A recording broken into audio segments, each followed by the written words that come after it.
Hey yo, how you doing? It's the Pearlo Wisdom Show. Who do we got in the chat? Lauren, right on the money. Right on the money. Oh shoot, my. Can you guys hear me? My thing was all bent over here. Come on. There we go. Can you hear me now? Hey, Hockey News Reports. How you doing? Well, race. Wow, we got everybody flying in the chat here. Holy crap-a-rooney. Good. You can hear me. I have my mic fell down. So, well, what about those Montreal Canadiens, eh? Yeah, he just put his foot down. He never got anything for it or nothing like that. I didn't think it was that big of a deal. I didn't think it was that big of a deal. Yeah, he never got anything for it or anything like that. Wasn't that probably because the referee was like, ah, whatever. But didn't really think it was that big of a deal. Toronto, Mrazek. Wow. Mrazek sucked last night.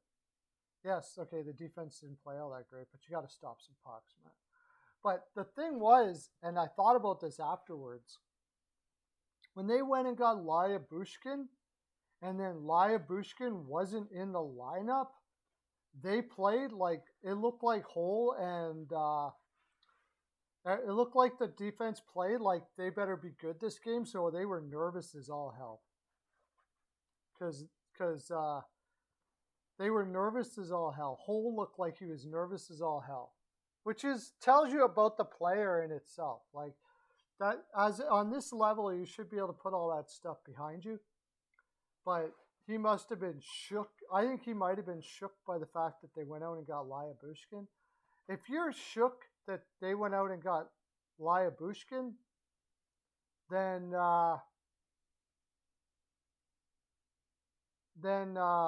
you're not that. You probably should be more worried about how good you are. You shouldn't be shook that they went out and got Lyabushkin. Lyabushkin is okay. He's.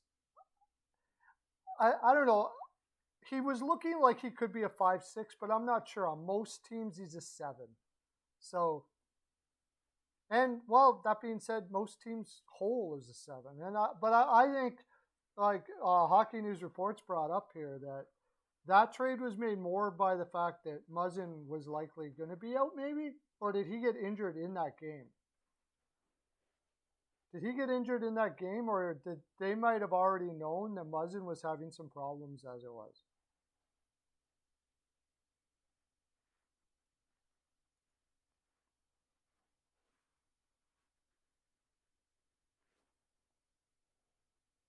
Oh, wait a sec. I can't. I have no chat. Just one sec. I gotta redo my thing. I'm not gonna totally redo it, but great. Go live.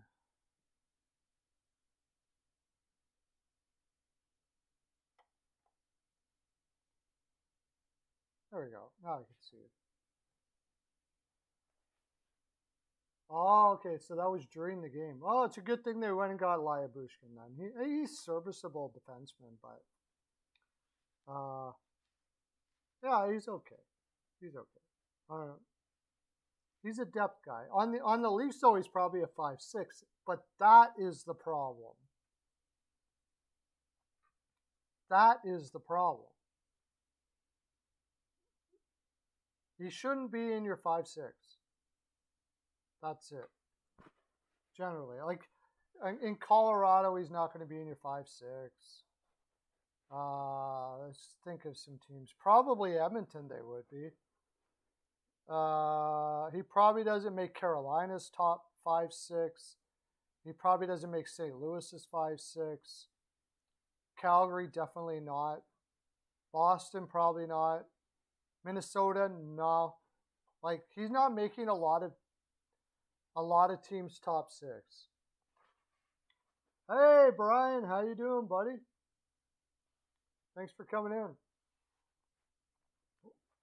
But Muzzin being out for Toronto is very bad. It's very bad. I wonder. I'm not on the side tonight with the Leafs against Columbus. I like the over on that game, but I don't know how they're going to respond to losing to Montreal. Are they going to like get mad, or are they going to be like uh are they going to go back to their old ways and start getting down on themselves and all of those sort of things like that? Or are they going to pull their strings up and play tonight? I'm not sure.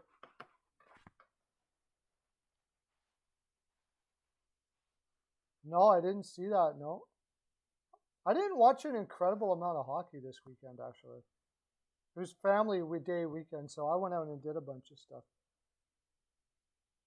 No, I didn't watch the Toronto Montreal game at all.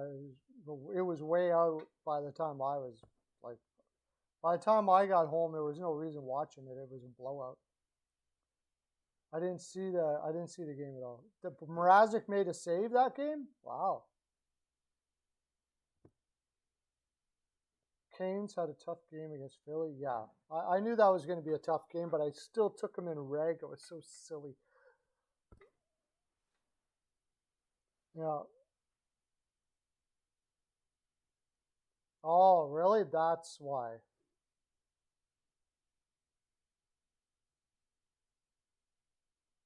How many years of development? Um, just normal. How old is he now? Is he 25? Like he wasn't a high draft pick out of college. Like he kind of forced himself on the scene in Edmonton. Uh, oh, I gotta look up Carolina, not Edmonton. I'm gonna look up Carolina just to refresh my memory.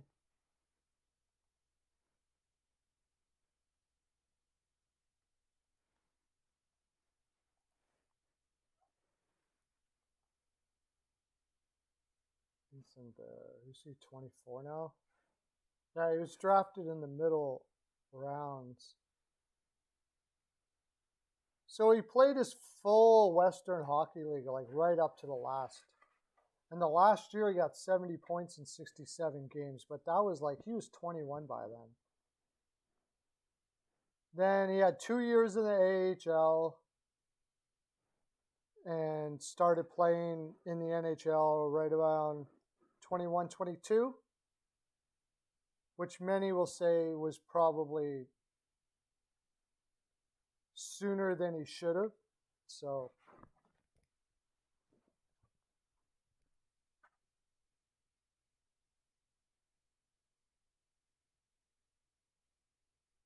um, I was and I wasn't. There was the Bruins were gonna wake up.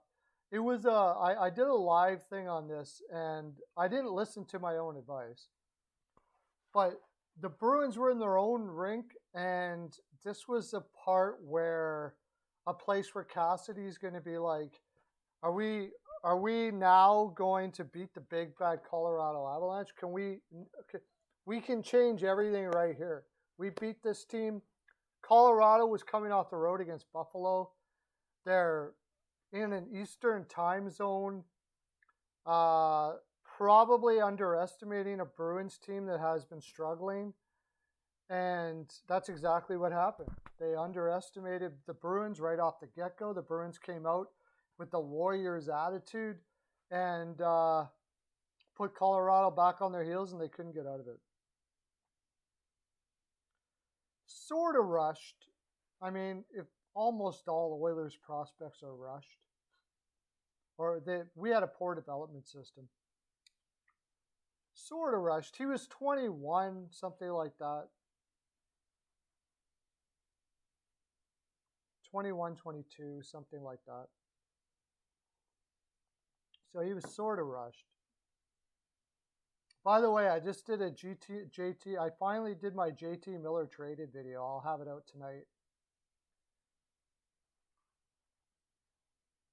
Carter Hutton, yeah. That I don't know what the heck that's all about. He's not even leaving Arizona. He's staying in the Arizona's farm system for now. He's not even going to be going to Toronto to play for the Marlies, apparently.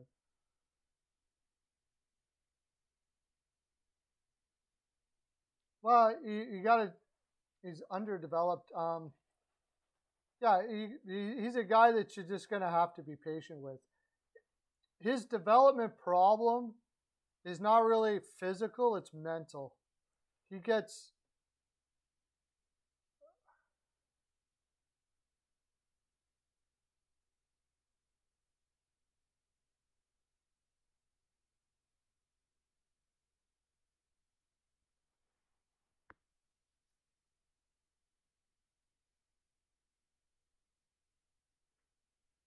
you get the feeling that the Kings will either take him as an experiment or trade him. Well, he's not going to make too much more money. He's his physical attributes are fine. It's mental. He gets too high strung, man. He has to be able to get himself to he gets too easily offended. He's very immature personally as a person, as a you know how teenagers are when they get offended by everything, and they put their foot down with stuff that doesn't make any sense, all that kind of stuff like that. That's where he's at right now. I would hold on to him. I think when he matures as a person, his skill as a hockey player will come out. Yeah, yeah, exactly. And the Oilers didn't know how to handle it, and that's the problem in Edmonton. He's a good defenseman, but they couldn't handle his attitude. So they don't know how to handle immature kids very well, and yet they have him in the lineup. So I don't even want to go there. Apparently, I think if we would have had this Woodcroft guy, we would have still had Bear today. Yeah, Chickering to the Kings. The Kings seem to have opened up started getting into the lead for Chickering, for sure. Something to do with Velarde plus. Velarde, a first-round pick. A player from their roster, I don't know who that would be. You know, I wonder if Athanasiou is ever going to be able to become the player that he always wanted to be.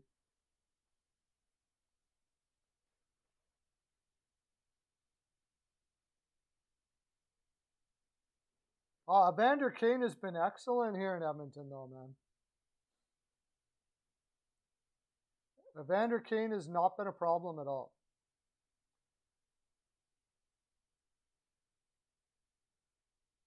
From all accounts I've heard, he has been excellent, excellent, excellent. Nobody has a bad word to say about him at all. He's showing up for every game. He's showing up for practices early. He's doing community work. All of that. We'll see if it holds, but so far so good. Blues are apparently the top team for Sherrod, and that makes sense. They like that type of player. Oh, Joe Flyers. How you doing? You were going to come over to BPOW, and you never did, buddy. BPOW picks. Come on over. I'll do the Pearlo dance. You sign up at BPOW picks. 2 free days.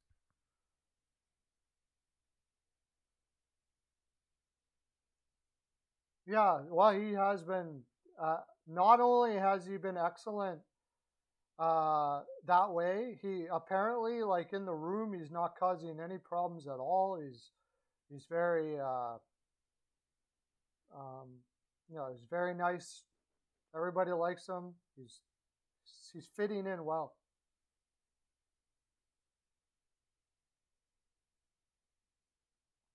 Yeah, Blues top team for Sherratt. Blues makes sense for Sherratt for sure because they take those players all the time, and I think it kind of shoots them in the foot a little bit, to tell you the honest truth. I know you, but they do need size with Falk and Krug there. A little bit would probably be good, but they just like as much size as possible. It doesn't appear they pay too much to analytics, so They'll just see a guy who blocks shots and beats people up, and can skate well enough to be in the NHL, and they'll give him a first round pick for him. And that's pretty much what Sherrod is.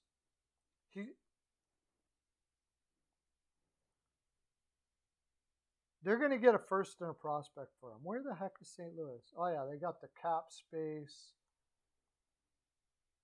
I believe they also just had an injury too on their defense. Oh yeah, Perunovic and Marco Scandella, who's week to week right now. So,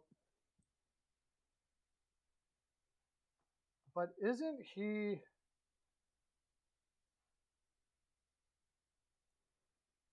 Is he a right defenseman? I think he is.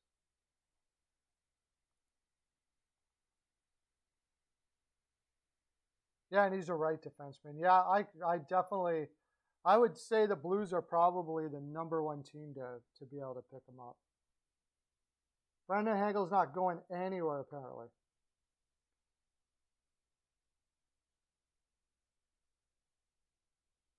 Well, I'll tell you what, the way Bobrovsky's playing now, I would say yes. It's taken a while. I'm starting to have a little faith in Bob now. They've worked together with them. His last 3 or 4 outings, he's been getting kind of where he was before in Columbus. So I would say there's a very good chance now that Bobrovsky could be that guy for sure.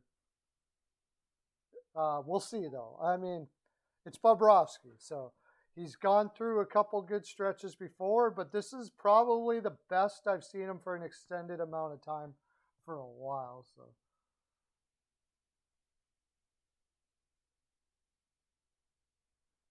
well, that's probably why they're using him as a righty. That's why I thought he was a lefty, but if he can use the right side, because St. Louis is pretty solid on the left side. So if he can play the right side, I'd say St. Louis would be all over that. The Rangers will probably be in there. I don't know. There's going to be a lot of teams calling for a guy like Sherrod. I personally wouldn't give a first for him. No way. No way would I do that. I wouldn't give a first round pick for him. A first round pick and a prospect? No way. Yeah, he is just as good on right as he is on left, but he isn't really that great on either.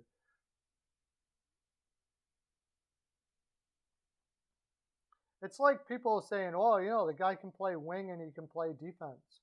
Yeah, but he's not very good at either one. It's pretty easy to be able to play. I can play both positions too. I'm not good at it, but I mean, if you let me do it, I can do it.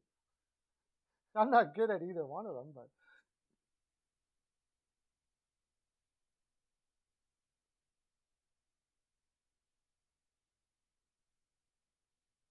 I think it was just trying to adjust to not having the best defensive system in front of him, like he did.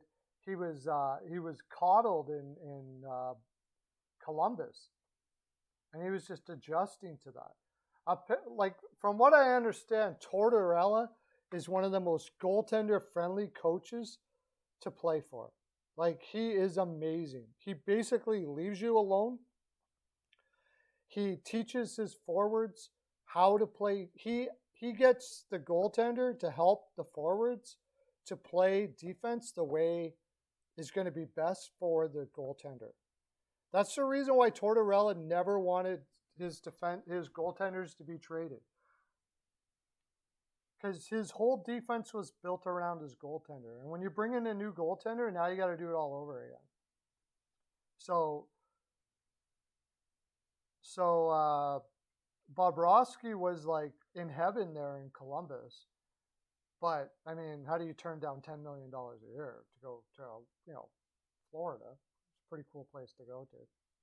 But it was a wake up call for him when he realized that, hey, wait a second, I'm out of my bubble now.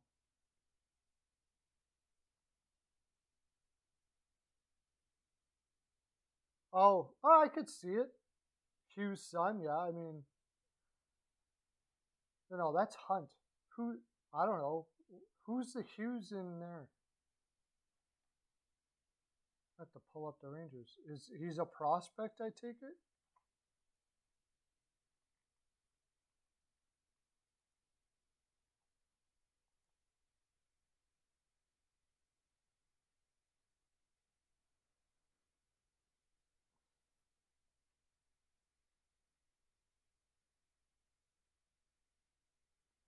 Which Hughes? Oh, that's not Raw. Oh no, that's Reeves. What Hughes? It's got to be a prospect.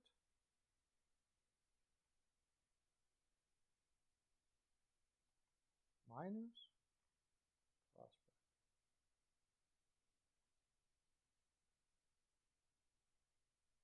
Oh, Riley Hughes. I suppose they could. I mean, but what's he, a seventh pick? He's 21 years old, and he had 11 points in 23 games. In college, probably not going to make it. He's probably not going to make it in the NHL.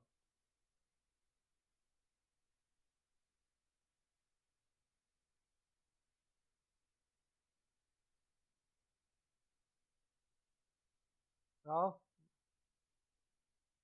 no, not Jack Hughes. That's New Jersey. It's for the Rangers. He was a seventh round pick. He's in college.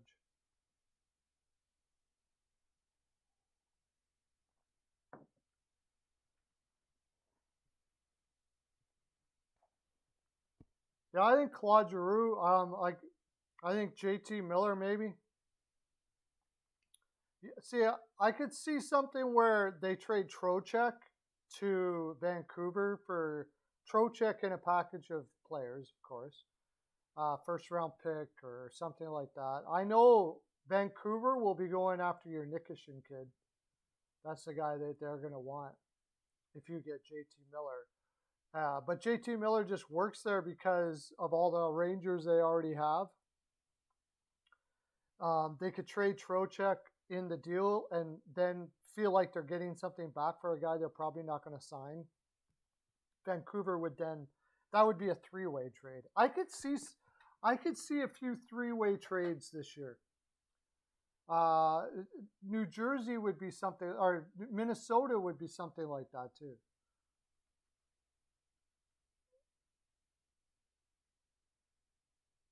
Well, Dzingle's not a top six player.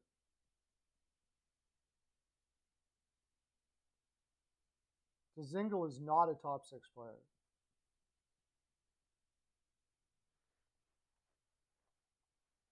Just wait a second. Somebody came on. Somebody trying to come on live with me for Skype.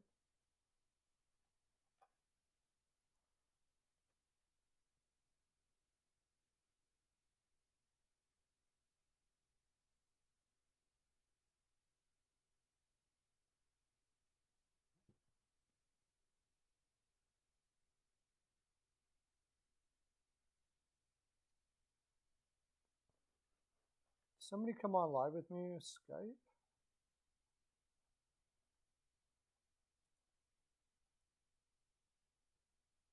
Oh, never mind. Sorry about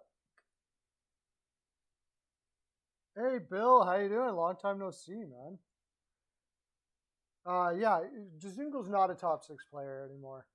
He's like, he's a 13th forward at best, and I'm not surprised he was put on waivers. San Jose will use him.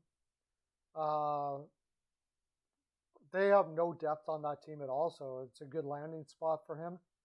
That's basically what keeps Dzingel in the NHL right now, is that there are teams out there that are pretty thin.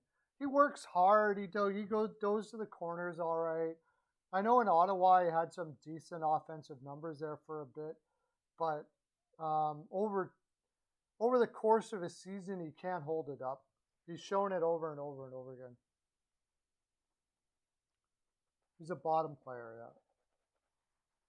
When I talked to the Toronto when they did the deal, and everybody was like, Dubas stole that. They stole that. What an amazing trade. It was okay trade. You gave they gave up a third that could be a later second for a seventh defenseman. You could even make a case that they actually gave up a little more than they should have. But the thing is they gave up Ritchie to get that third. Ritchie wasn't working for them. I think the Coyotes did really good on this trade because Richie in that situation in Arizona is in a place where he doesn't have everybody watching him, which he didn't in Anaheim either. But he's got all the time to grow there in Arizona. So there's no pressure for him them, and they can, if he doesn't work out, he doesn't work out, and they still get a second round pick for a seventh defenseman that they probably weren't going to sign anyways. I think Arizona did very well on that deal. That being said, Lyubushkin is actually pretty good defensively. I mean, he's terrible at moving the puck. Like he's one of those guys that you want to play with a good, solid puck mover. But I mean, he can kill penalties, and he's not bad at taking the puck off of other people's sticks. Just don't put the puck on his stick. But it's not bad value. It's not bad value. For a third round pick, I'd say he's not bad value. And I even think he could have upside. So it's a good deal for both, I think.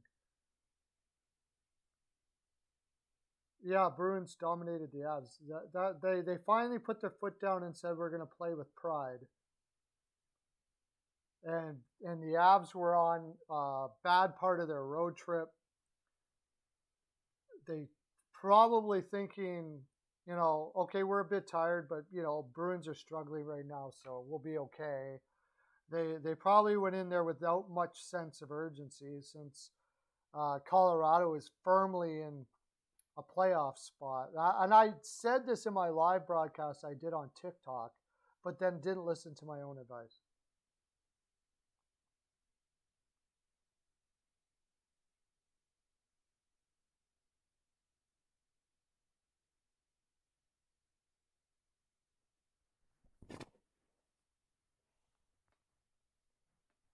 Armia can go just about anywhere. You're not going to get much for him, though. You'll get, middle round pick somewhere. You can go anywhere. If any team, like, I don't know, any team that just wants some depth forwards in case of, like, if the Islanders were in the playoffs, that would be a good team for them because they really need depth forwards so bad. There was supposed to be untapped offensive potential there, so. But like I said, I think any team that's looking for some depth, Tampa Bay maybe. Tampa Bay, they got a lot of young players in their top four, in their fourth line. Maybe they want to get a veteran to play for the playoffs for their fourth line. Somebody like Anaheim, who's just like not going to give up too much, but want to give it a good shake, so they'll get some depth guys. I think so. Guys like teams like that. I mean, and I would say Tampa Bay right off the top of my head, though. I would think Tampa Bay because their fourth line's pretty young, so they might be looking for. They might be looking for.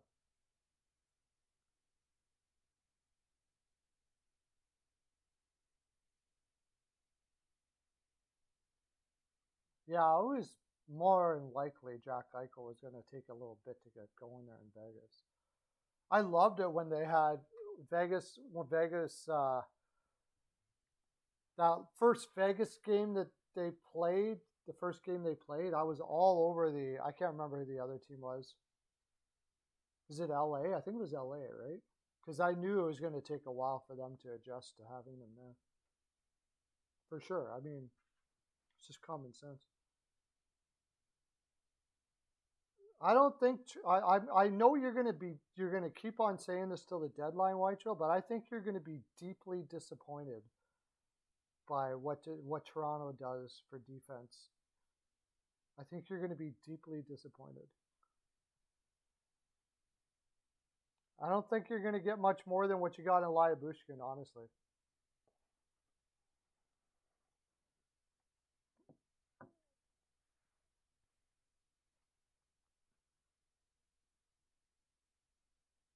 And I don't even know if that's the main problem right now. I think the main problem in Toronto, honestly, is goaltending. Campbell can't play a lot. Like if you can't play a lot in the regular season, like a normal number one, and you wear down and you end up, then what are you gonna do in the playoffs? That's why I don't understand. Like people, like here, people are like in Edmonton, people are like, well, we need a good 1B goaltender. That's all we need. No, it's not all we need. You need a number one in the playoffs. Yeah, that'll be interesting. Sandin and Lyubushkin. Sandin will be, but he's not now. He's going to be a great defenseman. Good question. I have no idea what they are going to do. My inkling is they're not going to do what they should do because of the market they're in. I think they should be trading those guys. They're not a contender, so they should be getting picks.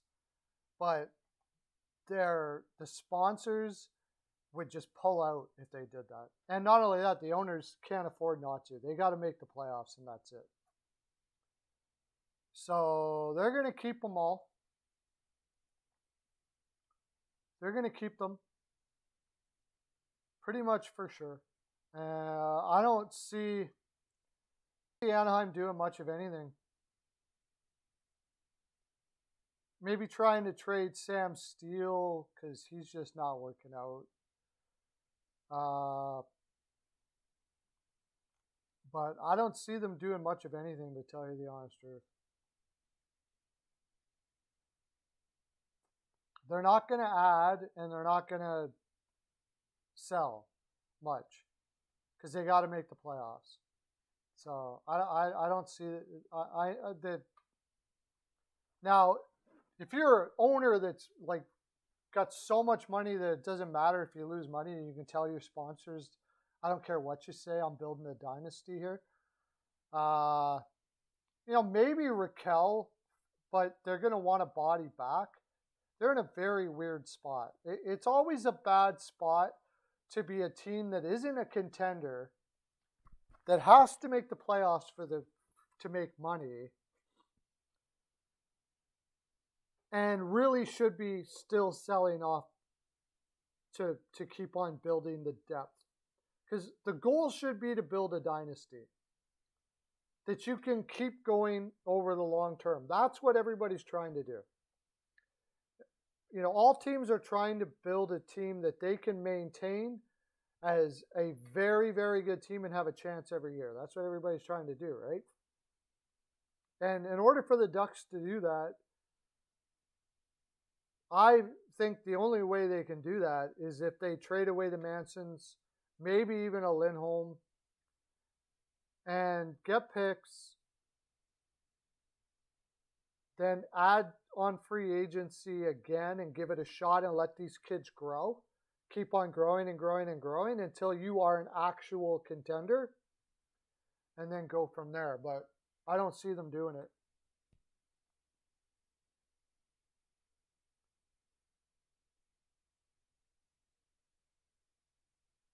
I mean, possibly Raquel, but Raquel is tough because what are you going to get back for him? He's got 23 points in 42 games. He's making 3.7.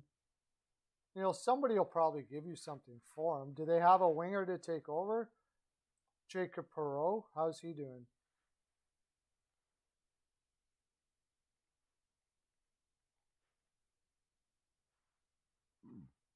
He's only got 19 points in 33 games. He's got some percolating to do there in the minors yet. I did like Vinny Lettieri when he was up.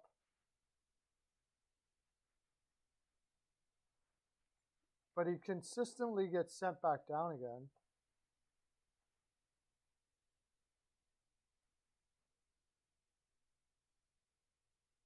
Yeah, he probably does. Like I said, I honestly think that maybe Raquel, but it's tough. Okay, you trade Raquel. Nobody's giving you something back for him. What are they going to give you back for him? You're trading at the deadline then those are teams that are not going to want to give you anything off their roster. So basically, you're bailing on playoff. Basically, you're in rebuild mode. If you're going to do Raquel, then you got to do Manson. You got to do everybody.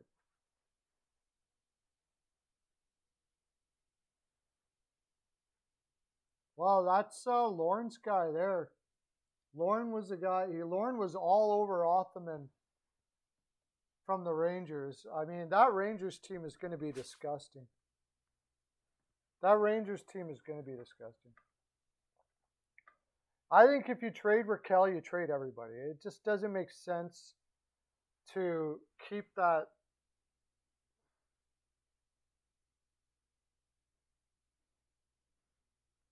It doesn't make sense to trade Raquel and not trade at least Manson, if Manson will do it, or Lindholm or whatever. Either you're going to try to win a round or you're not going to try to win a round. And Raquel is going to help you win a round. Not having Raquel, you're not likely going to win a round. There's a really good chance they don't win a round anyways. Yeah, I don't think they're going to trade Hoffman. He's flying.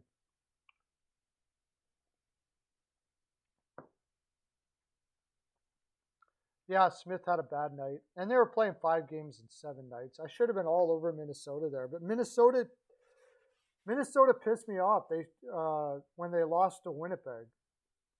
No way they should have been losing to Winnipeg in that spot. Edmonton was good. Edmonton, they should win in that spot, and they did win in that spot. But I just had a feeling that Edmonton was going to keep rolling. And maybe they would have if Smith wouldn't have crapped the bed. They really didn't have a bad game. It was just more about Smith crapping the bed. Hamilton's back with New Jersey? Okay. Well, that's good for them, I guess. I mean, they don't really want to win right now, but at least he's healthy. The Oilers, what are they going to do? Well, you would think that, I mean, everybody here in Oilers land is screaming they need to get a goaltender, and I don't see a goaltender out there that's going to make them a contender more than what they already have. Holtby, no. Udobin, no. Koskinen or Korpisalo, no. Gorgiev, but why would the Rangers give up Gorgiev? Take Koskinen back so they have more cap for this year? Like, it doesn't make any sense. Is Gorgiev a free agent or a restricted free agent? I think he's an RFA.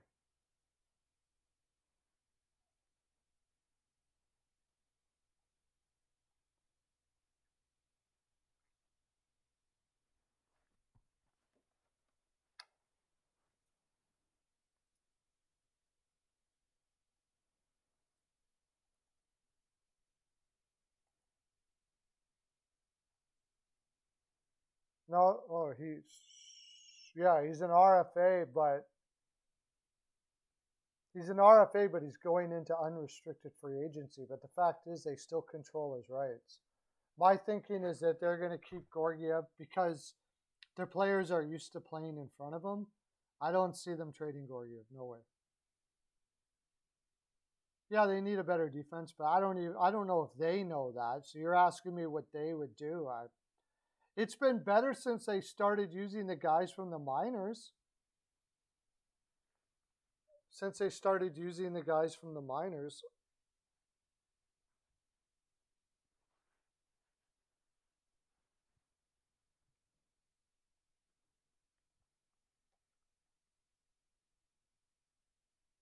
Yeah.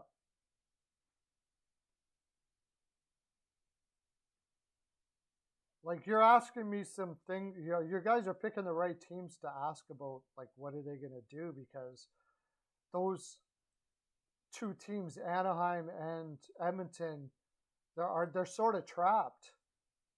Edmonton's trapped by poor choices on defense.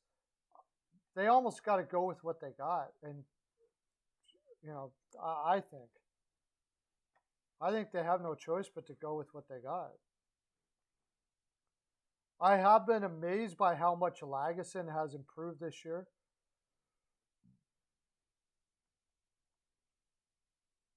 But I don't see an answer for that defense. They're not trading their first round pick. They've said that over and over again. So Marcus Niemelainen has been playing really, really well. Tyson Barrie is Tyson Barrie. You know, I'd love to see a top 4 guy come in, but if they're not going to trade it first, you're not getting it.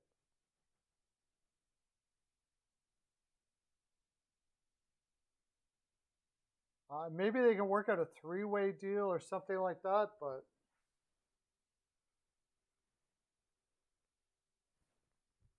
I honestly think that I don't put Edmonton in the contender status this year, and I don't think they're going to be a contender this year. I just there's short of getting Marc-Andre Fleury or like Chikrin or something like that. I don't see that defense or goaltending being good enough to win them the cup. And that includes if they go out and get any one of the other guys besides Fleury as a goaltender. I still don't see them winning a cup. So you got to give up a whole lot of picks for that. Yeah, you just got to keep on building, keep on building. No, they're not giving you a first round pick for Bear. He didn't want to include his first round pick for Chikrin. So I don't put the Oilers as a contender, even if they add what's available to their team. So why add it? That's what I say all the time. That's what and I'll tell you, I go in these chat rooms and I talk to people, and they're like, especially the Oilers fans, and they're like, "We need a goaltender. We need a goaltender." And I'm like, okay, if you go get Georgiev, and Georgiev is our number 1 goaltender, do you think we're a contender to win the cup? And they're like, well, you never know. And I'm like, well, is that what you want to do? You want to give up a first round pick for you never know? No. If I'm giving up my first round pick, it's like, that's going to do it. That's going to do it right there. Not you never know. You never know. If it's you never know, then you never know. So you might as well just go with what you got. You never know. What's the point? Right? Like Nashville's in that situation. Basically, Anaheim Ducks are in that situation. They're in the you never know spot. So if you're in the you never know spot, there's no use being buyers in that spot.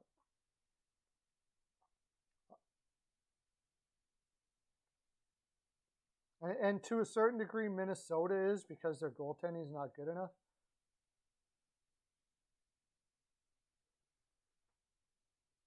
I think they can. Well, they should win a cup, but who knows if they will or not. With that, their top 6 now, the way they have it set up. Broberg's looking good. Broberg is going to be a good defenseman for sure. Very good defenseman. So, and that, like I said, they have some pieces there that are young that look like they're going to be very good, which is not something we've been able to say for a while. And they're taking their time with them. If there's one thing about having Holland, is he's not going to rush prospects. So.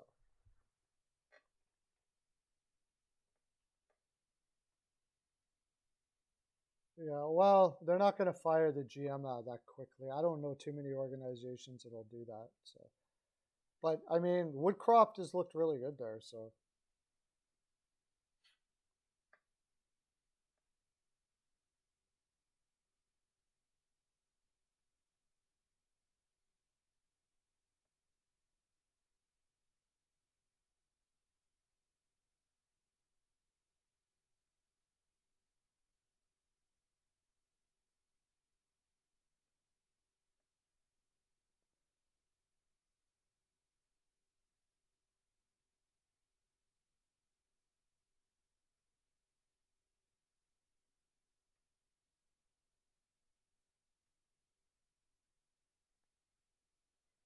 all right. Well, let's talk about the games tonight.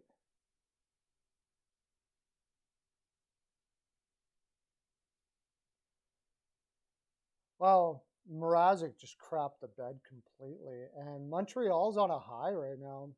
What they went out and got St. Louis for is what they're doing. They're playing with pride. That was the reason why they went to go get St. Louis. Well, they took St. Louis as a coach because I mean, as a player, St. Louis was like the Marchand of his generation. When he was in the lineup, he made everybody feel like they were great. And as a coach, that's what he's doing now. He's going in there and making everybody feel like they are amazing and giving them all, telling them, I'm going to play you, and if you make a mistake, I don't care. The only thing I care about is you get to that puck first. We'll worry about the X's and O's after, but you play with pride with this organization. If that's really what was missing there in Montreal. I don't know why Ducharme couldn't get that through them, but St. Louis was a guy who played. It's a little easier to listen to a guy say, especially when there's things that need to be said to players that are difficult to say to players. Like, Petrie, you're a piece of crap right now. Like I just want you to just get that frown off your face, or that, get that whining off your face. We're the Montreal Canadiens here. If you want to whine, you can go out in the hallway and whine. You don't bring it in this room. When you come in this room, there's no freaking whining, or I'll boot you out of here.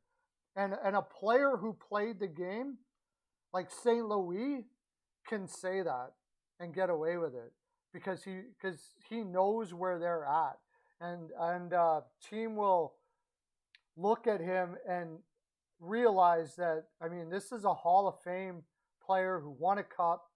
He won Conn Smythe Trophy. You can't look at him and say you don't know what you're talking about, because he can simply go back to you and say, how many cups do you got, Petrie? How many cups do you got, Jeff? 0. Do you think anybody won a cup whining? Anyone ever in the days of old that there was a person who came to the rink whining that won a cup? No. So whether you stay here or go somewhere else or whatever the case may be, I want you to live. I want you to learn to not whine and complain and bitch, because it gets you nowhere in life. And he can say that. I don't know. Maybe another coach can say that too. Maybe Ducharme did say that, but it's a little different when it comes from a Hall of Fame player that, like I said, won a cup and is from Montreal. Even though he never played in Montreal, he knows the fire and the pride of what it means to be a Montreal Canadian. He knows what it means, the pride and fire it takes to win a cup. So a guy like Jeff Petrie has no choice but to look up to him, whether he likes it or not. And it was a good move. I didn't know much about his X and O's and stuff, and really right now I don't think the X and O's matter all that much. They're just playing with pride, and they're playing with heart, and they're playing for each other. And I find it odd that a coach can't really, that his voice doesn't get heard when you say, we're the Montreal Canadiens. Like, if we lose every game, we lose fighting for each other and for the emblem on the front of our shirt. Like, I don't think no fans like to see their team lose. But it's even worse to see your team lose and it looks like they just don't care anymore.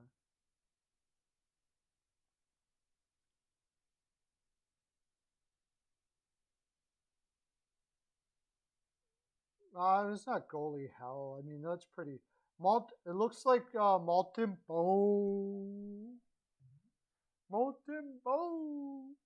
has solidified his spot there, I think. So it's probably going to be Maltin Bow, which is great because I get to say that all the time. And Price. Allen will be gone this year. Hammond's a fun story, but I mean, he'll be the third stringer maybe. Yeah. Sherrod will be gone. Petrie will be gone. Will be gone. But I mean, if I'm a team right now and Petrie's out there, it's hard to remember how good he was last year. It's hard to remember that when you see that whiny puss on his face. And not only that, he did the same in Edmonton too. So he's decreased his own value to going anywhere, really. However, I believe he's a right-handed defenseman. Or is he one of those guys I always think he's a righty, but he's not?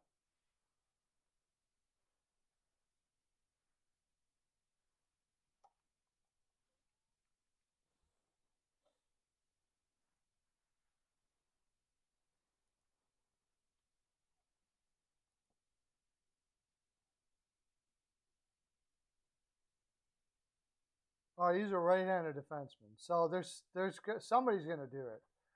I could see $6 million. My gosh, they're going to have to retain for sure.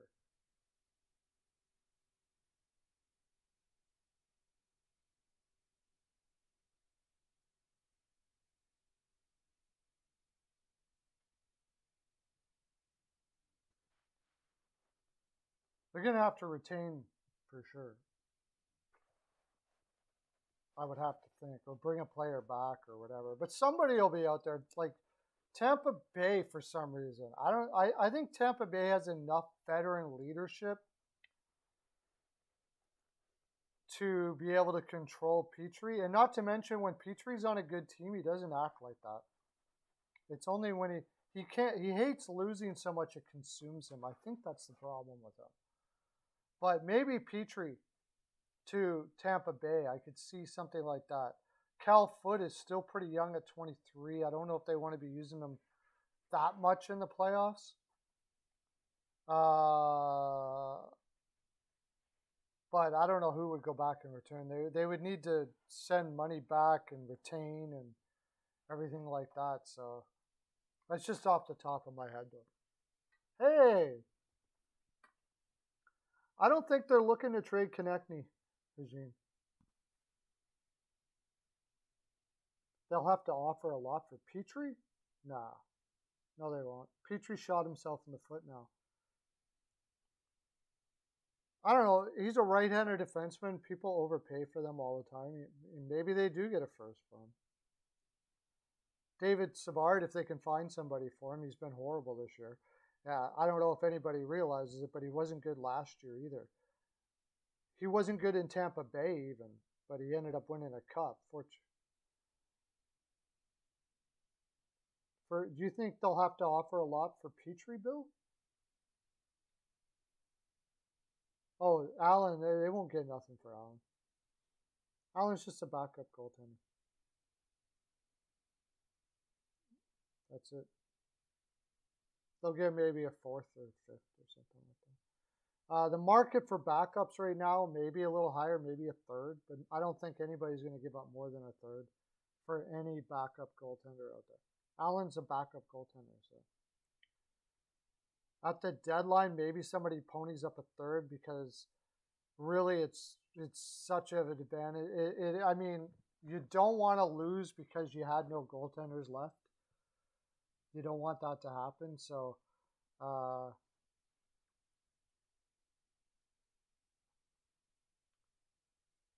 it's not tradable to me. Somebody out there might find him tradable at $5 million. I don't know. I wouldn't. I don't want him. He's terrible defensively.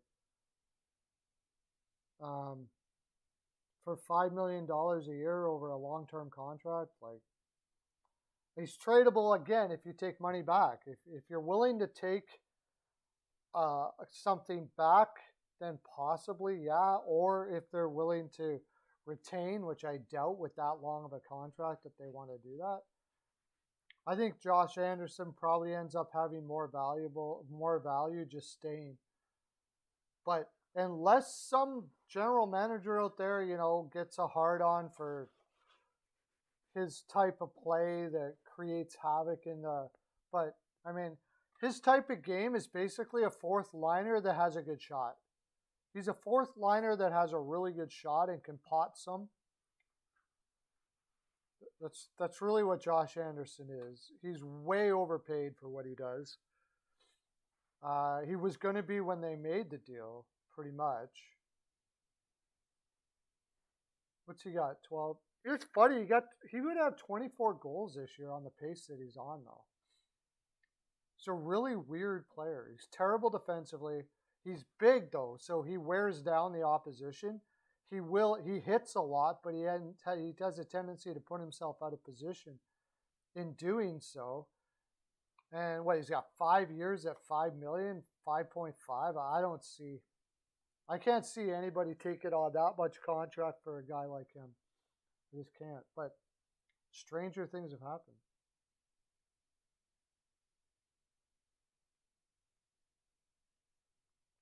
Stranger things have happened. He's going to catch lightning in a bottle. Like, Josh Anderson is a very weird player. He goes hard to the net. He's got a great shot, but there's not much creativity to his game. He's like I said, he's a fourth liner who happens to have a really darn good shot. He's going to pretty much hurt you in every other aspect of the game besides wearing down the opposition. Because when he goes in the corners, he's gonna hit people, which wears down the opposition, which is very important in the playoffs to have a guy like that. Even though you're gonna give up the puck quite a bit in doing so, like he's not a guy that's gonna be able to go, oh, I shouldn't hit here, because the main focus should be getting the puck. His main focus will be hitting the player, and I personally don't think that's good hockey. I think the main focus should be getting the puck, and if hitting the player allows you a better chance to get the puck, then you do that. Even in the playoffs, I think so. But there's obviously general managers that think otherwise, or they think that they can train him to be able to discern when to do that and when not to do that. I don't. Scheifele's not going anywhere. There's no way. That team is going to just keep on being built through whatever they can find and piece it together and hope they can get lightning in the bottle. I just don't believe Scheifele's going anywhere. I find it. He's on a really good contract. He's had a bit of a rough year. Unless he's saying himself, and I don't believe he is, that he wants to go. Carter Hart's probably not going to be in. He had some sort of eye infection, unless they fix the eye infection. But yeah, I don't like that game I don't like any game with Jordan Binnington in right now. So he's terrible. I do have a play on that game. 2 plays actually, but I can't tell you what they are.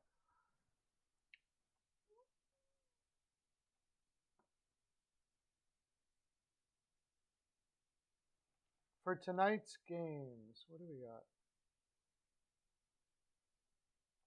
That's one of the more. I want to watch that game. I want to see what happens. Like, St. Louis just beat Toronto, so they can either be on a high and come in overconfident. You gotta remember Craig Berube. This is his old team, right? They could either come on a high and be overconfident, or they can come on a high and still be Russian. With Philadelphia, they lost to Carolina, another ex-Philadelphia Flyer, Brindamore. My thinking is that they'll do what they usually do and get down on themselves. And if they are down on themselves, then St. Louis will win that pretty handily. I imagine, as long as Jordan Binnington can save, 90% of the shots.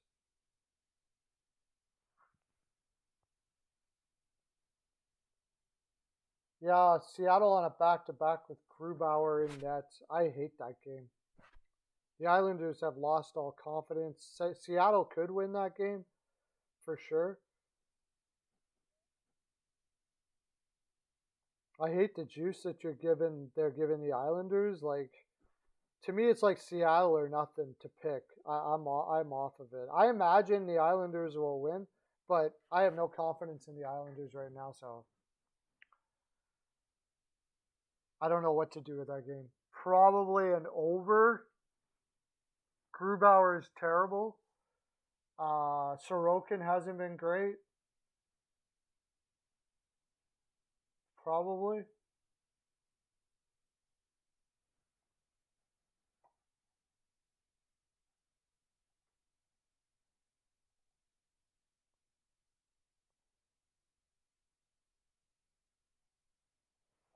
The Predators and Panthers is another one. I think the Predators have lost 4 in a row.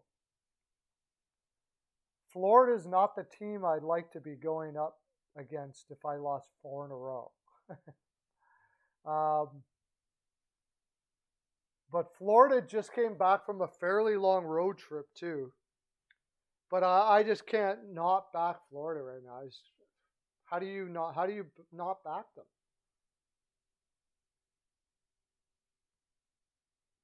I don't think he's lost his team. I think you can't get any more out of that team than you can get. There is a point where the team is just dead tired. That team is dead tired. They have like their best players they have been played to death the last 2 years, and most of them are on the old side. They made the semifinals twice. They have no depth to replace them. They were playing outrageous amounts of games, and their style is just fight, fight, fight, fight, fight, fight, fight to get every goal. I mean, it just wears on you after a while. This is just a year where it's like we don't have it. They just don't have it in them this year. They need a long break, a regeneration, and then Lamoriello's got to come up with a way to get some players in there that can spell these guys in the regular season, that can give these guys a break every once in a while. I imagine they've been playing through a lot of injuries. If you look on the Islanders the last 2 years, like hardly anybody has been injured. Does that mean they weren't injured? No. But teams that have depth in their roster, if a guy's hurting, he can play. I mean, he's not like injured to the point of not being able to play. But if a guy's hurting, they'll be like,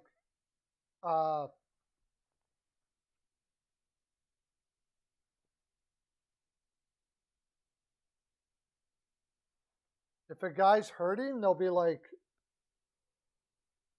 you got to play. I mean, and that just wears on you. It just tires you out because they just don't have the depth necessary to spell those players. Aho, and then they went out and got Palmieri, who looked like he was on a decline already.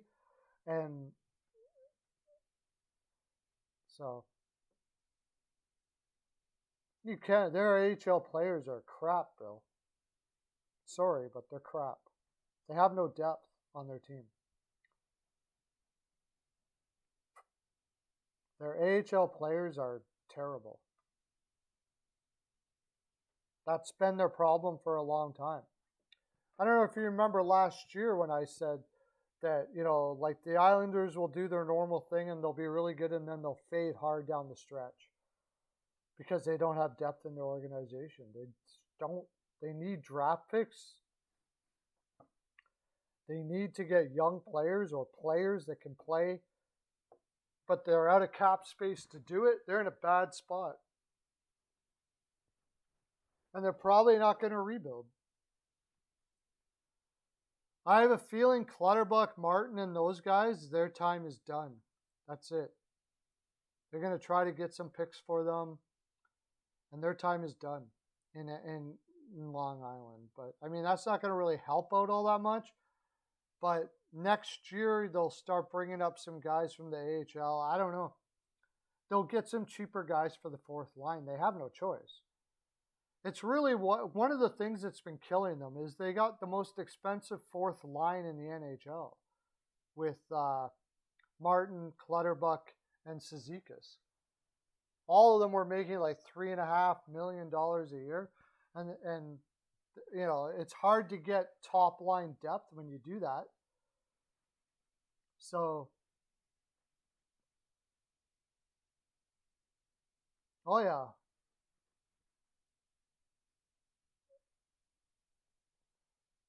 they're gonna have to let some depth go, all right, for sure.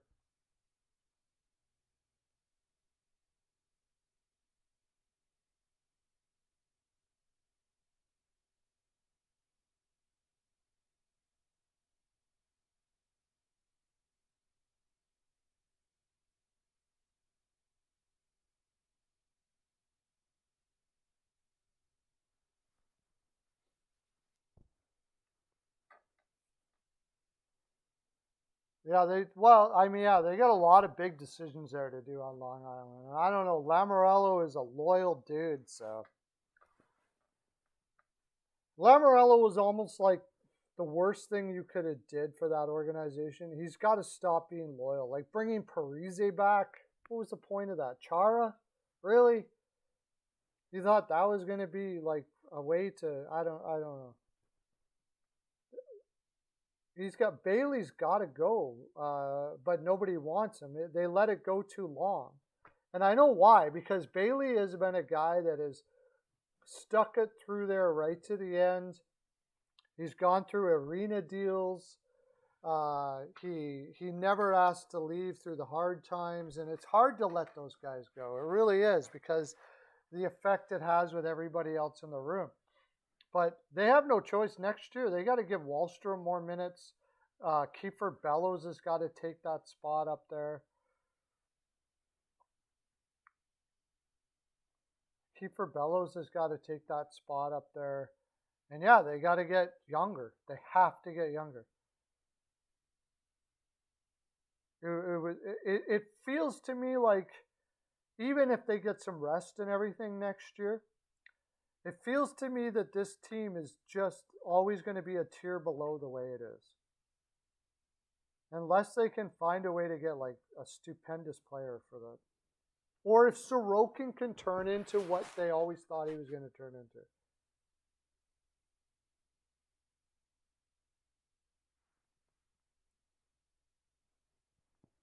Montreal is going, okay. For what? I don't know what that deal would look like. That would be, I'm pretty sure Washington is trying to get Marc-Andre Fleury. And they certainly do need to trade Samsonov. I don't know if they need to trade. Yeah, they would. They'd have to trade one of those guys, Vanacek or Samsonov. But what? Why would Montreal want them? I guess they figure that Price would be able to help. There's some goaltending coach that one of their goaltending coach sees what is wrong with Samsonov because he's got all this talent, but his head has been I don't know where this year. Like this year, he has been weird, man. He has been like reacting way out, like reaching for pucks that are missing the net and putting himself out of position like all year long. I don't know if it's a confidence issue or what it is, but there must be a goaltending coach there that's like, I think I can turn that into or to get him back turned around. And if it is, fine. But what is Washington going to get? That smells like a three-way trade to get Fleury from Washington. Trade Samsonov. Maybe they don't want Samsonov back in Chicago. They got to give up a goaltender. So trade Samsonov to Montreal. Get a draft pick. Use that pick to get Fleury. Chicago retains, obviously, and another player back in return. Because if Washington has any chance at all, they got to do that. Something like that.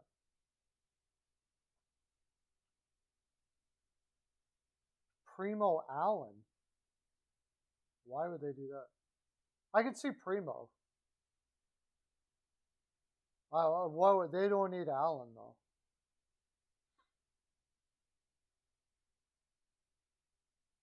I could see Primo, though.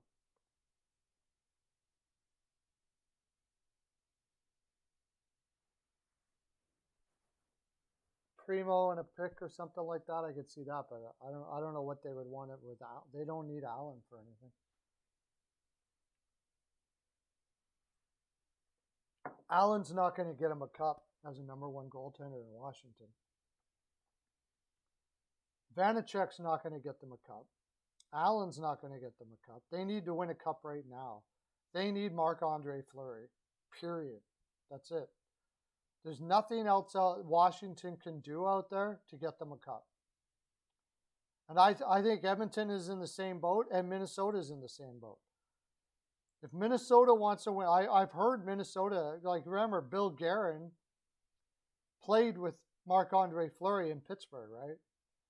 If Minnesota really wants to go for it this year, even more than a number one center, you get Marc-Andre Fleury.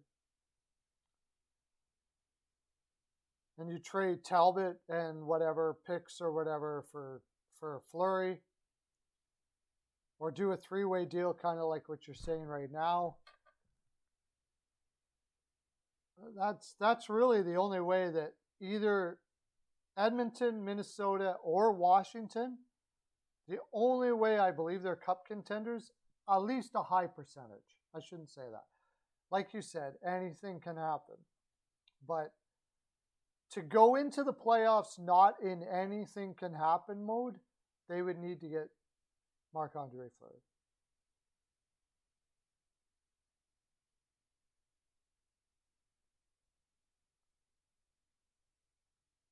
Well, they're trying to get another cup. It's the whole goal. Probably on a 4-year plan.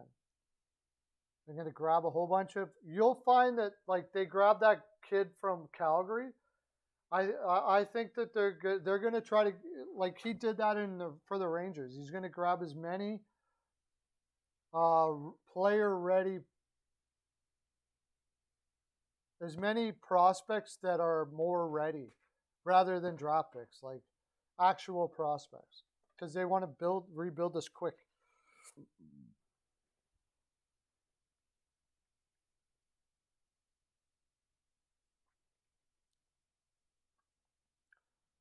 Yeah, for Chicago, yeah. Oh, for Fleury, yeah. Yeah, Kakinen would have to be part of that deal, I'm sure of it. And then you've got Kakinen and Lankinen playing together. That's the thing. So for Minnesota, though, yeah. And then you got to sign Fleury for like 3 years. I think Fleury would consider Minnesota if you signed him till he was 40. And then he knows he's not, and put a no movement clause, like, I'm not going anywhere, yo. You got to promise me this is it. I'm staying here until the end. Because, I mean, if I'm him, I'm like, he's such a nice guy that he realizes he's a millionaire that gets to move everywhere. But you still got kids and stuff, man. He's got children who, you know, going to different schools and all that kind of stuff. I don't care how much money you have. It's still difficult on the family and the growth of your children to be moving around like that. So he's gonna, if he does go to Minnesota, Bill Guerin can talk him into going to Minnesota. And it seems to be, to me, that Marc-Andre Fleury is very talk intoable. Like, you can talk him into a lot of things. And Vegas talked him into going there. And I have a feeling that Vegas talked him into going there and made a lot of promises that they didn't keep. I have a feeling about that.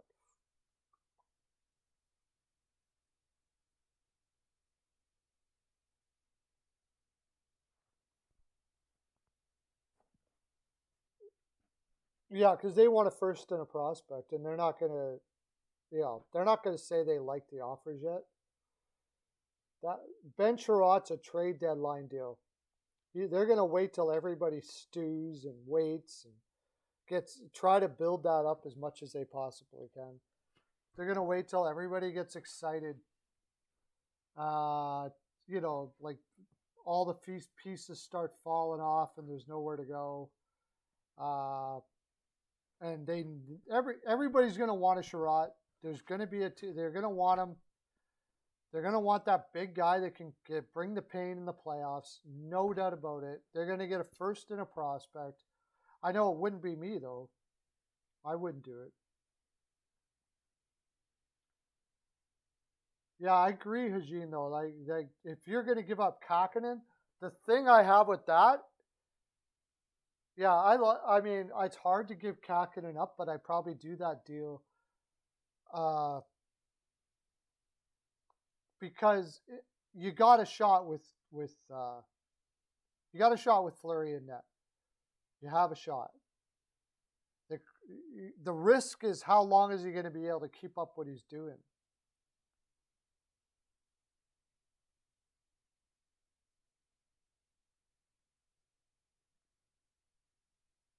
They're not giving up Gaudreau. Oh, like Johnny Gaudreau? You're talking about Johnny Hockey? How the heck is Boston going to pay $10 million a year for Gaudreau?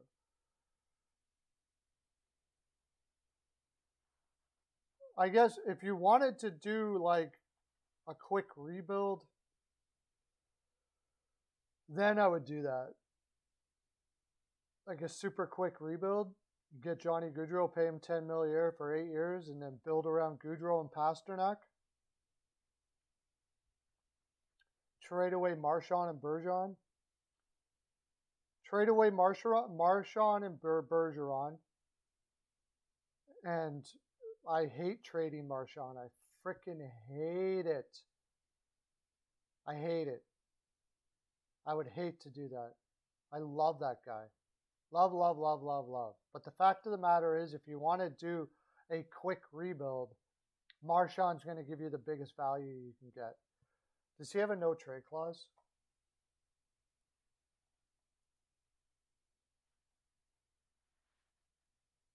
I only do that deal if I get like crazy value back in return. Otherwise, I'm not trading him. If you can't see the value in Marchand, then you don't deserve him. I don't care about his suspensions. I honestly don't care. The guy is a superstar. And he's got the heart of a lion. I would take him on my team all day long. What's his deal like? Oh yeah, he's got a moderate no trade clause. Oh. So right now, May 20, 7, 15, 1, 2, 3, 4, 5. Oh, he's got a 16 trade list. Probably can't get the value out of it.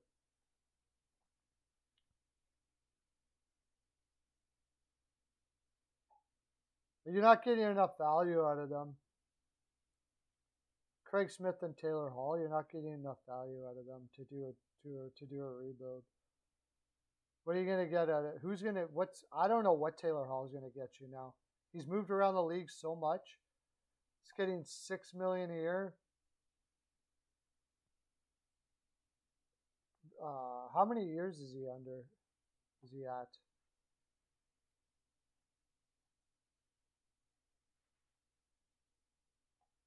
You're not getting any value out of Smith anymore. I don't think, anyways. I can't see. I can't. Maybe a second round pick for Smith plus a prospect or something like that. Like, if I'm going to do a rebuild, I want top end prospects that can play right now to start off with. That's what I want. And the only player you're going to get that out of that is McAvoy. And no, you're not doing that. No way at all. The only player that you can get those kind of pieces with is Marchand.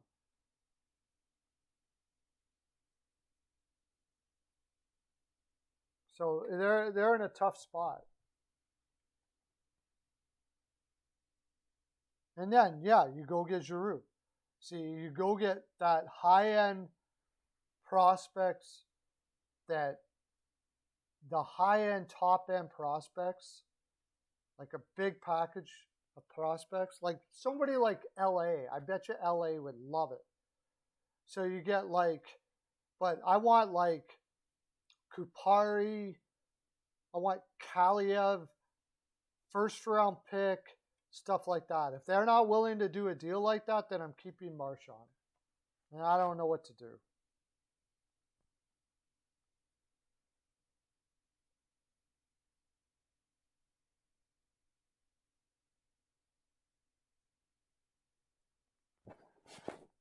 Marchand, well, I would want New Hook plus, honestly. I just love Marchand so much that like New Hook is good, really good, but I want New Hook plus. Marchand is a superstar, and if you don't get that, then you don't deserve him. If you don't get that Marchand's a superstar, then you don't deserve him. He's a Hall of Famer. He's very young, 100-point player that's got the heart of a lion. If you don't understand that, then, I want New Hook plus, plus, plus. Seriously, I love him that much. And if you're not willing to do it, I'll try to build around him, I guess. That's it.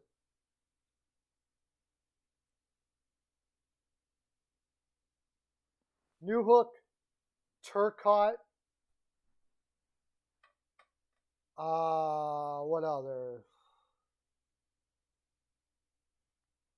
Some lesser prospects. New Hook.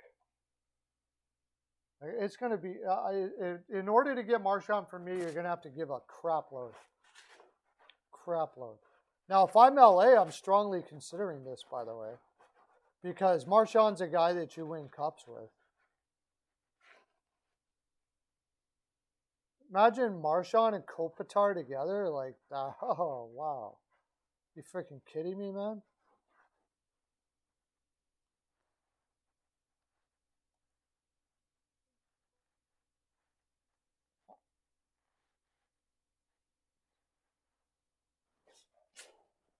Toss to me Trevor Moore. I just love his heart. Trevor Moore. Velarde.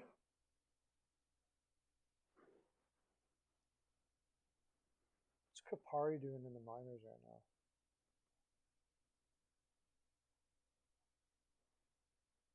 Wow. Kupari's not doing that great in the minors right now. What's his offensive upside? I wonder.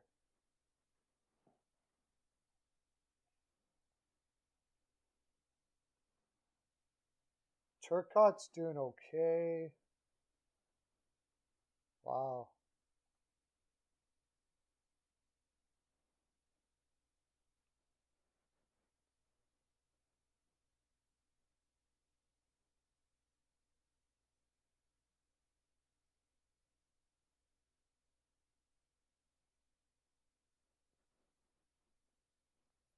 Yeah, I want Velarde, Kaliev in a first or something like that. Like I want hardcore for Marchand. Hardcore.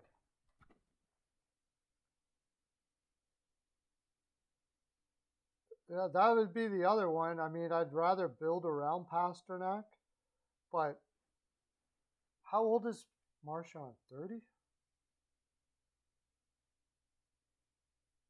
How old is Marchand?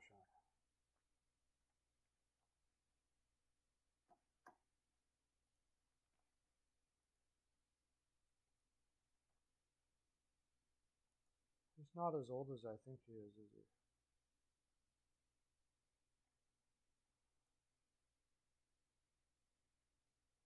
He's 33. Yeah, you got to trade him, dude. You got to trade him. Marchand's 33. You got to trade him. You just have to. I hate it. I hate it. I hate it. I hate it. But you got it.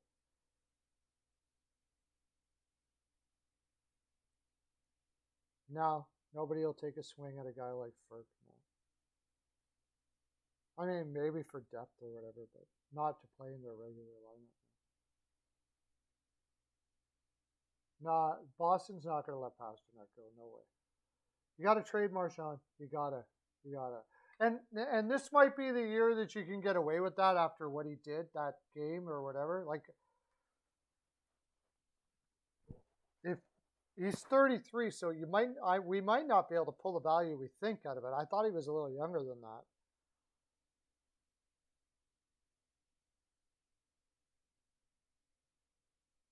But Kalia Velarde in a first. That's what I want. That's what I want. He's 33, but he's going to turn you into a contender just like that. I don't know. Probably, maybe LA thinks they're not in the position for that. They bow out, but which is very possible. But anybody that's going to trade for him, it's going to cost you a mint. I'm not giving him away. Forget that noise. He's not even on a terrible contract.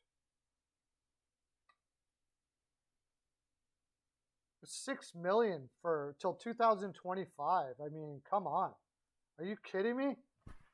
He's going to be good for the next 3 years at least. Well, see, I mean, you're not getting Marchand. As simple as that. No way. No way. If you're like, if I'm offering up Marchand and you say this prospect is a non-starter, unless he's like a superstar, I'm going to be like, okay, see ya. Bye-bye. Because somebody's going to give it. For Marchand, somebody's going to give a lot for him. That's $6 million a year. I bet you Calgary's going to be, maybe that's it. Giroux plus, but I mean, he's a free agent, like you said. You take Giroux. Giroux's going to cost you $10 million though, and you've already got Marchand at 6 for the next 3 years. But can Boston regroup in 3 years? I don't think so. This is the difficulty, right? So you go out and get Giroux. He's going to cost you close to 10, if not 10. He's almost hit 100 points twice. He's going to be 9.5 at least, I would say, for 8 years if he hits the open market, for sure. At $6 million a year, like, who would be in on Marchand? So many teams. And he's got a he's got a no trade clause. That no trade clause just might not make it worth it. He may love it in Boston so much, and his family wants to stay there so much, that he'll just give you teams that he knows that he's not going to get traded to. A 6 teams trade list. Like the Rangers, are you going to trade within the East?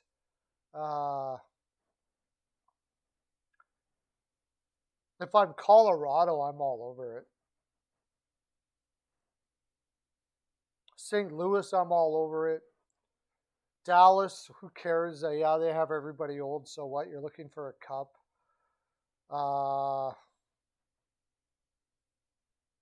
Yeah, just those guys alone, like Oilers are and the Islanders are in talks probably for Varlamov.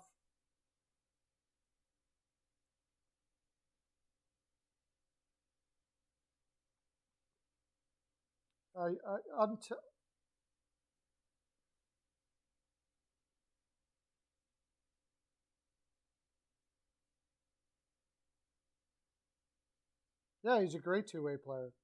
No doubt about it. But if I think I'm going to win a cup in the next 3 years, I want Marchand. Marchand wins you cups. Kachucks win you cups. Those are guys that win you cups. For sure. They are the guys that take a team to levels that are unreal. Stone. Give me Stone all day long.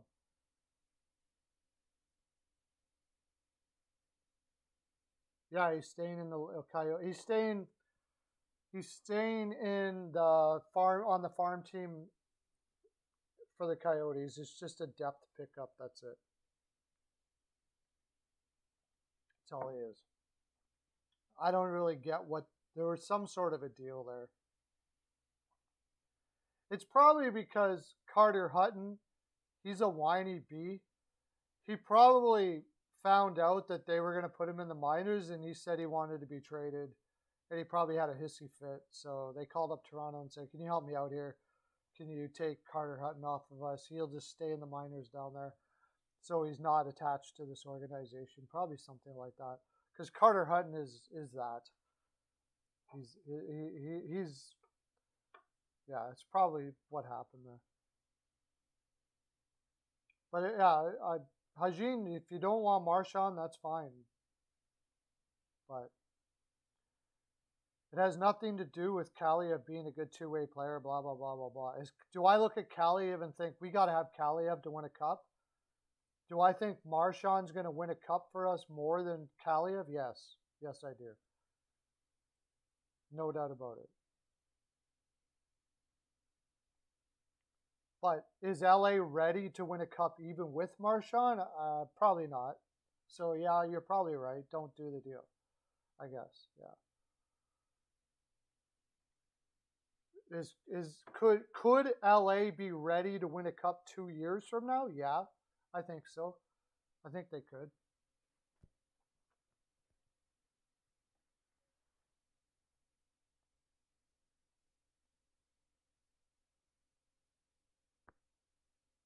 Yeah, that's probably for Varlamov, and I hope not. Varlamov is not the answer, I don't think.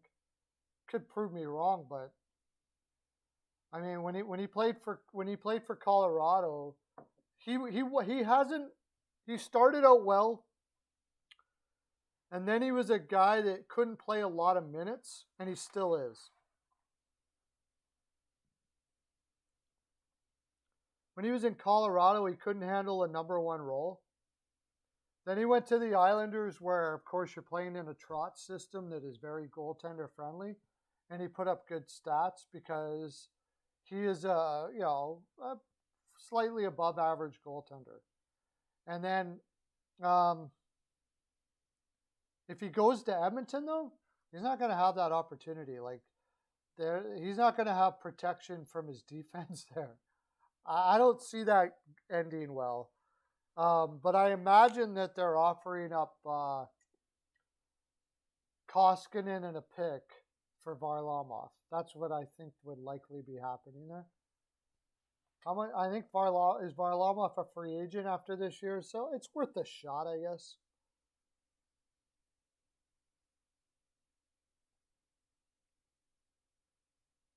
Yeah, if you don't think you're a cup contender in the next 2-3 years with Marchand, then don't get him.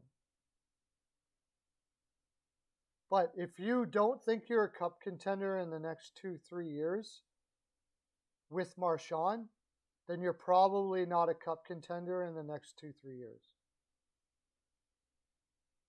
Either way.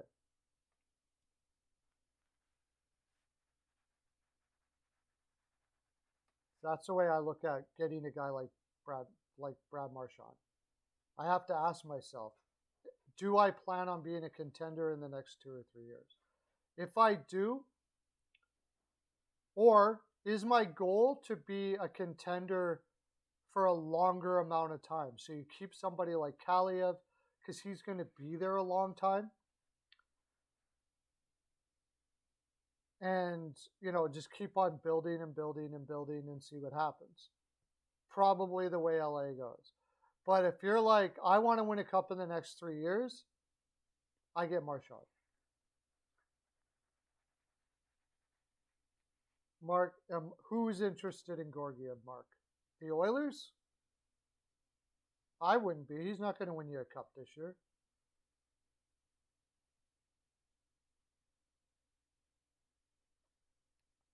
I imagine that first and secondly, I don't think the Rangers are going to trade Georgiev until the offseason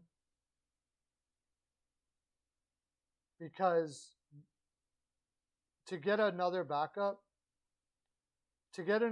why it doesn't make sense to get a backup that it doesn't know that hasn't played in front of these players now. You already have Georgiev. I don't think they're going to re-sign him. No. But on the other hand, they could look at it as, if the Rangers look at it as, you know what, we're not going to win a cup if Shesterkin gets hurt anyways, so why don't we try to get some value out of Georgiev? And then they want to trade him to Edmonton for Koskinen plus a pick. Now, if I'm Edmonton, am I thinking, am I going to win a cup with Georgiev? Probably not. So why do I want to do that? For me, it's either get a goaltender that can win you a cup or don't bother. Maybe they look like long term that Georgiev is going to be their number one. I'm on the fence about that. I don't know. And you got to re-sign him anyways. So you talk to his agent, see if he wants to stick around. But for me, for the Oilers, it's either Fleury or nothing.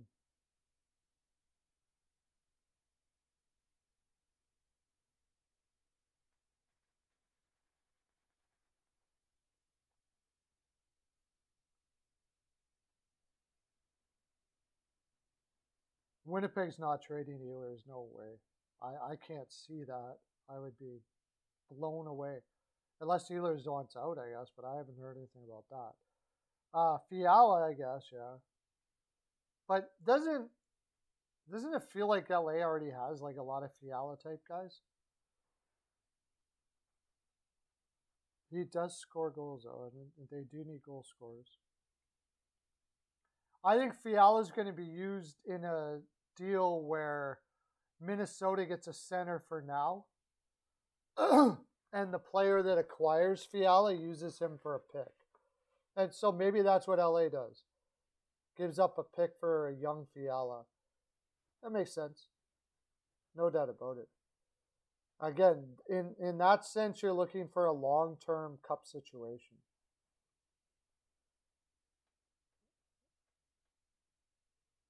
Yeah, from everything I'm hearing out of Arizona is they're not trading Krause.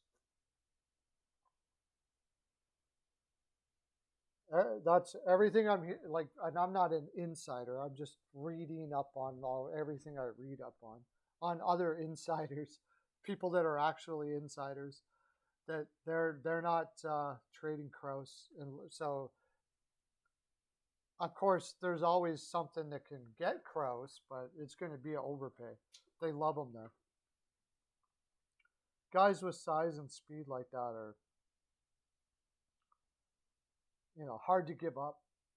So I think that, and he's been with the organization for a while, so, and he seems to want to stay there, which is big. So, but I see what you mean. I think LA needs score. So Fiala makes sense to me, yeah, for sure. It's just they kind of got that smallish type thing going on there, right? You got Victor Arvidsson, Tyler Moore, Adrian Kempe's big, but he doesn't really play big. He's having a good year though, 23 goals in 47 games. I follows on the average side. So who's Fiala going to replace? Oh, he's going to take Trevor Moore's spot, I guess. That's a pretty, yeah. But he can score, and they definitely need scoring. So I wonder sometimes if LA's scoring problems isn't more to do with McClellan's system than the actual players.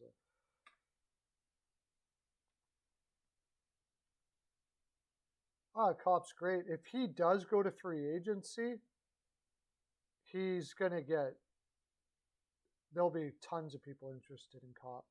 I would be interested in Copp. I love the guy. I mean, if I'm Winnipeg, I don't want to let him go, that's for sure. That's why you want to Tuck, yeah. I thought, That's when Buffalo got Tuck in that deal. I was like, that's a nice move, man. That was a nice pickup as soon as they got him. I know it's hard to give up on a guy like Eichel, but man, oh man, when they got Tuck, that was cray cray. I think you're line up for Cop, Mark Brown. Line up for Cop. There's going to be a big lineup for Cop. He's going to get overpaid. He's the kind of guy that gets overpaid but worth it at the same time. It's like it's an overpay, but it's not overpay at the same time. But he's hurt right now, right? Yeah, he's hurt right now. I don't know how badly he's hurt. But I think Detroit will be in on him. He's going to be getting five to 6 million, I think. Somebody's going to pay huge for Cop. Somebody's going to give him 5 to 6 million.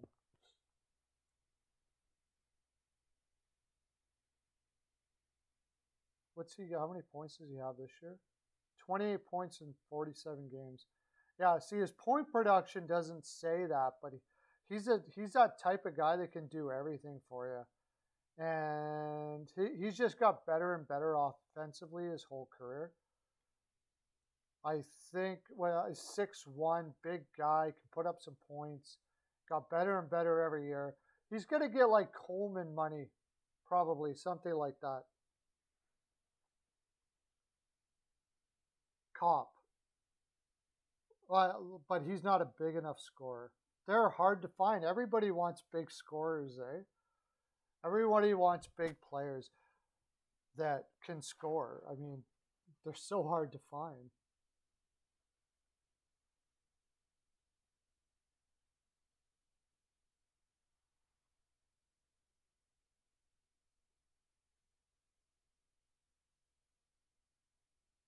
Carolina is a lock to make the playoffs. You mean into the finals, you mean? To making it to the finals? Nobody's taking Mrazek. Read your last comment.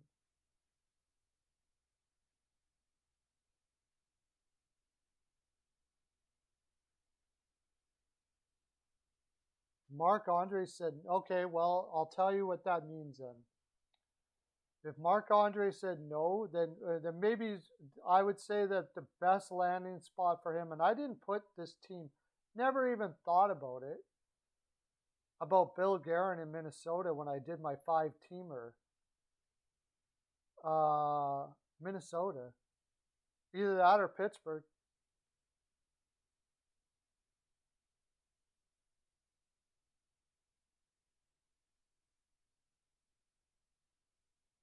Either that or Pittsburgh. Minnesota or Pittsburgh. But Pittsburgh would be messy. That'd be difficult to do.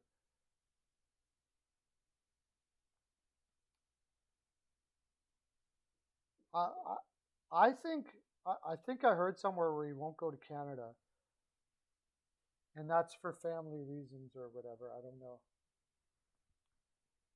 That's why Edmonton's probably out. I would probably out of it. So, like I said, I wouldn't even bother getting a goaltender.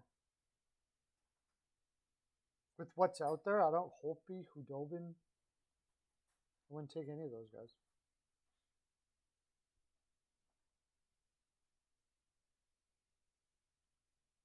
From what I understand, he won't go to Edmonton.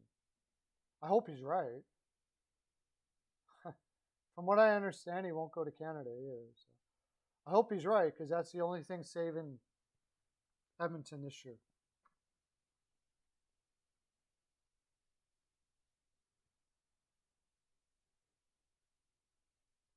Big forwards that can score. I mean, you don't want to give Kaliev, but you want to get a big big player that can score. I can pretty much I figure Hajin that it's not likely you're going to get a big player like Alex Tuck without giving up Kaliev. So you might as well go with the one you got and just wait till he's ready. Unless you get a rental. And I don't know what rentals are there. Big players that can score that's a rental. You know, maybe you can try Van Riemsdyk in Philadelphia. Maybe he'll play better in LA. But he's got a couple of years at $5 million. Or maybe you can get Philadelphia to retain a little bit.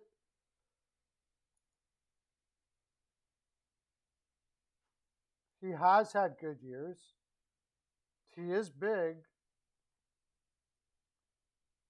What's he got? See, he's only got 20 points this year, but last year he did a lot better than that, but he's 6'3", 217.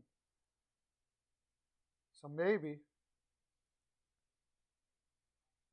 He's had 30-goal seasons before. Just go down to like teams that are going to miss the playoffs for sure.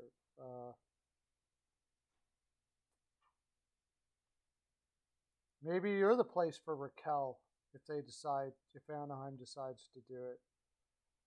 But he's not that big. You can pot a couple. But if you're looking to get a scoop a really good big player who can score, I mean, everybody's looking for that. That's going to cost you a mittful.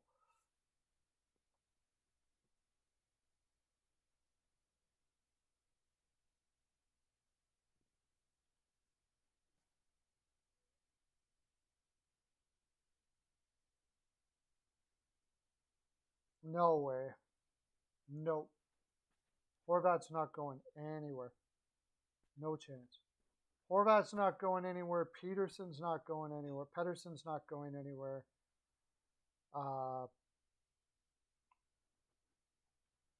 Horvat, Pettersson, Hughes. Their young core is not going anywhere for sure. JT Miller is probably gone.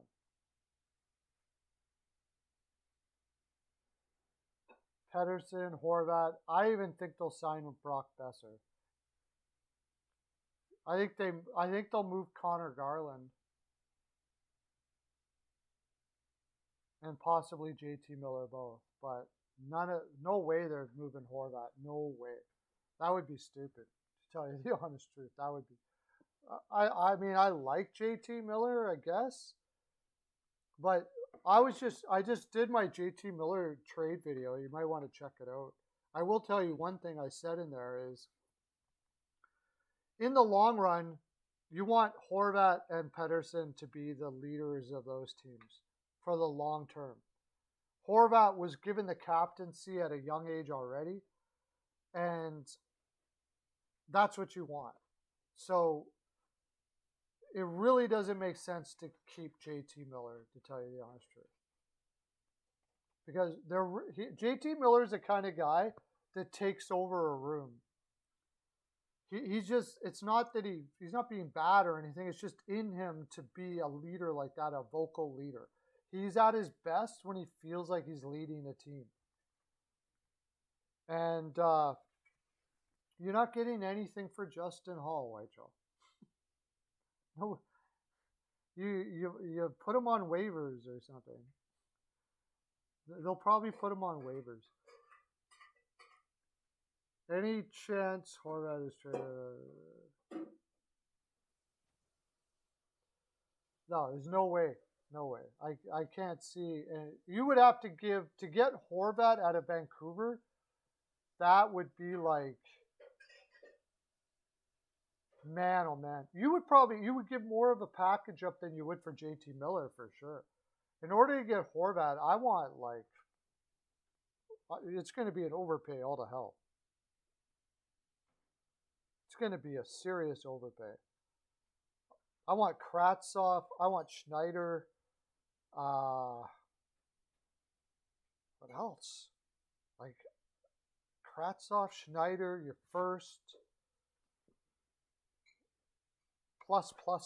Like it's going to be a massive package to get Horvat for me. Guy's he's one of the best young two-way players in the game. He's a shutdown guy like Bergeron. Maybe he's not maybe to the level of Bergeron, but you know, guys like that,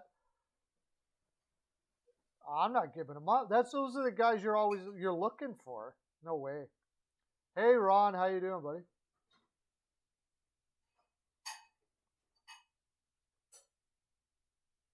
Oh shoot.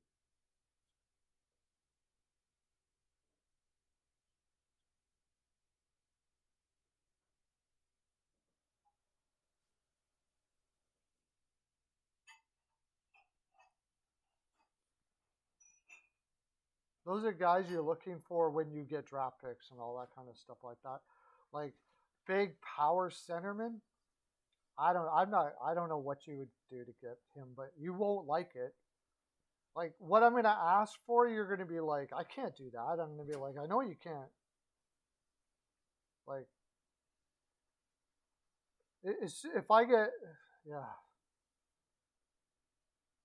Schneider. I don't feel like I'm gonna win a cup with JT Miller as my number one center. I don't feel like I'm gonna win a cup as much as I'm gonna win a cup with Horvat as I will JT Miller. I think Horvat over his career will have give me more of a chance to win a cup. You're probably not going to get him, so that's okay. You want somebody, but I don't know. I don't think the Rangers are getting JT Miller for the same reasons why I said in Vancouver. They got guys there that want to be They got young guys that are captains in that team. JT Miller takes over a room. Even Carolina, I kind of wonder if that would be. See, I think Carolina is the best place for him because I don't think Aho's a vocal leader in the room. It doesn't appear to be. Like he's kind of a leader on the ice type guy. I just feel like Carolina, if he's going to go, or Giroux. Giroux will go there. And Minnesota makes some sense too.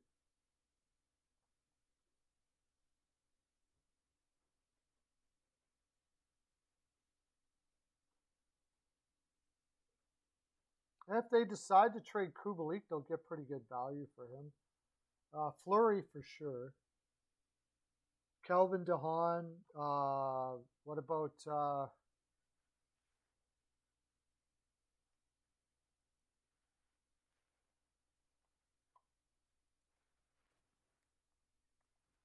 Murphy? Chicago. What about Murphy?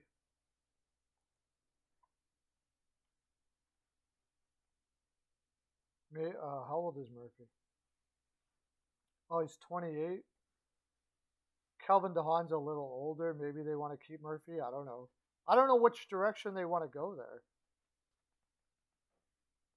If they're doing a rebuild, they probably want to trade Murphy, a right-hander at the deadline, the 6'4", 212. Probably going to get you pretty good value right now. Now, if they want to do a rebuild and they think they're going to be good in 5 years, then maybe you want to keep him because he'll be 33 at that time. So Dylan Strome is as good as gone, yeah, for sure.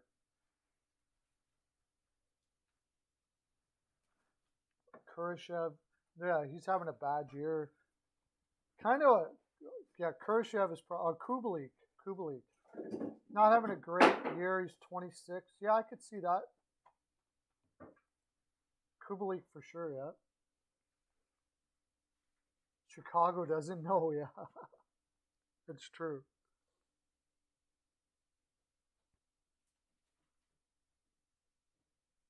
Apparently they said Kane and Taves are untouchable.